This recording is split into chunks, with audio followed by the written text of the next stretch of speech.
everybody. Good morning, Dems. Good morning.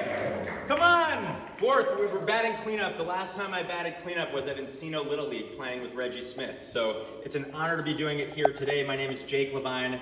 And listen, I am a lifelong Democrat. I have served in 2 Democratic White Houses. For President Obama, I got my first job in this as Michelle Obama's driver, and I most recently served in the Biden National Security Council. I believe in the power of our party. I believe in our values to expand resources, to expand rights. And I also believe that when our party fails to deliver, when we get complacent with the status quo and stop recognizing crisis and stop solving problems, it is time to stand up and to demand change. Look, I was a foot soldier for this party when my house, my childhood home in the Palisades burned down. I immediately went home. I joined with community leaders. We built a nonprofit, the Department of Angels, that is providing resources to this day for fire survivors in the Palisades, for fire survivors in Altadena, for people who have been forgotten by our elected leaders. No federal support for soil confirmation testing, no federal support for housing and rental assistance, no federal support for infrastructure upgrades. The billions of dollars, nowhere to be seen. And in this context, I learned, there's somebody in our group, she liked to say, we have just joined the best club that nobody wanted to be in. And what that meant for me is that when we face crisis, the only way through crisis, the only way to navigate it is together. And the reality is that all across this district, people are facing crisis, a housing affordability crisis.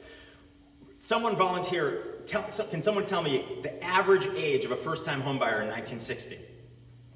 Anybody? 23 years old. Today, 42 years old. Childcare, it's the cost of a college education. Electric prices up 20-30% year over year. Infrastructure, decrepit, falling apart. Our friends and neighbors and community members in the immigrant community that was the first group of folks to help out in the Palisades, to grab a shovel and say, how can I help clean up? The second responders, those are the first folks to be targeted by an autocratic regime in Washington. And, as some of my opponents pointed out, a film and television industry that has left Los Angeles, that's left California, that has left an economy in tatters. It is time for solutions. And the good news is that we can still unite around common solutions. Number one, we need affordable housing. We need affordable childcare. We need to bring the cost down. That's why we're proposing a national housing development bank to bring down the cost of finance to build and purchase homes. Number two, we need to stand up for our immigrant community. That's why we are proposing a pathway to citizenship for our immigrant neighbors, friends, and coworkers who have been here, who have been paying taxes, who are law-abiding, who are driving our economy forward. Number three, we need to keep film and TV jobs here in the San Fernando Valley. We need to build and maintain clean tech jobs as part of the clean energy revolution, and we need to support that with federal support today. How am I going to do this? The way that I have done this in my entire career, delivering results. Number one, we're going to be willing to work with everybody.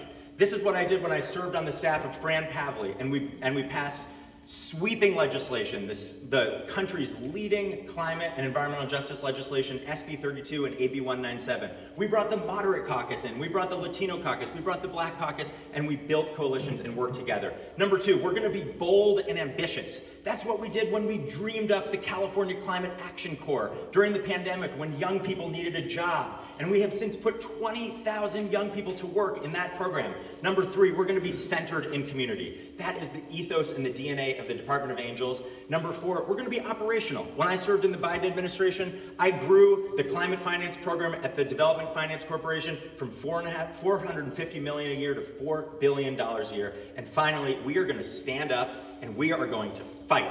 That is what I do every single Friday morning. When I show up at the Home Depot on Roscoe and Balboa, I grab a walkie-talkie in one hand, I grab a whistle in another hand, and I stand with my immigrant neighbors, coworkers, friends, and community. And I do this because it reduces the number of detentions, it mitigates impacts when we have video and documentary evidence that we can bring to bear in legal proceedings, and it makes our neighbors feel human. We are fighting for a future to stand up and get in the streets and resist this autocratic regime, and we're doing it with new, fresh ideas, not only because we have to be against Trump, but we have to be for something that can stem the loss.